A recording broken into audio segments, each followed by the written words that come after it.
pinakagwapo. Young at heart. Puro kahit tayo kumaksan ng pangalan ko. Ako si Jimmy Andres po. Sa pastor ng Masangga. Yan po ang address na hindi Thank you. sa spiritual, yung spiritual na in a way na dahil hindi ba nila talaga sila nag-submit pa? Hindi kaya sila, pinakita na may Diyos kami pagkasama. Tuloy-tuloy pa rin kami. Hanggang sila na yung lumalapit, hanggang sila na yung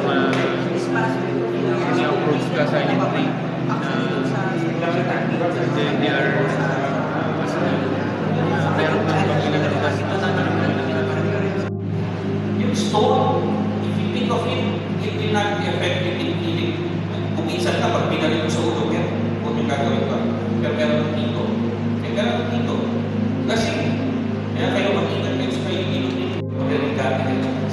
Panginoon, pag kung minsan may mga hinaharap ng mga problema sa buhay, mga suliranin, Lord, at times we forget who you are because we are so focused on the circumstances that we are in.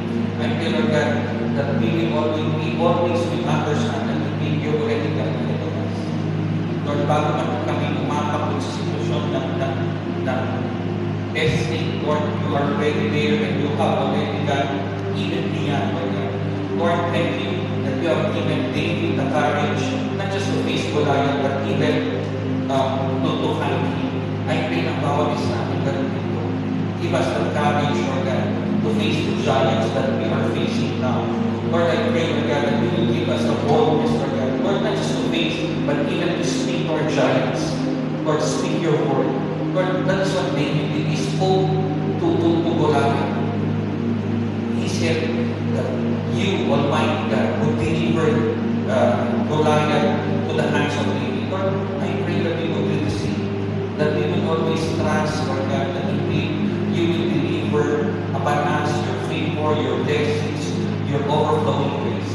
And allow us as well, Holy Spirit, to speak your words to the enemies that we are facing. Lord, give us that boldness, Lord God, to face the giants of life. Lord, not with our own strength,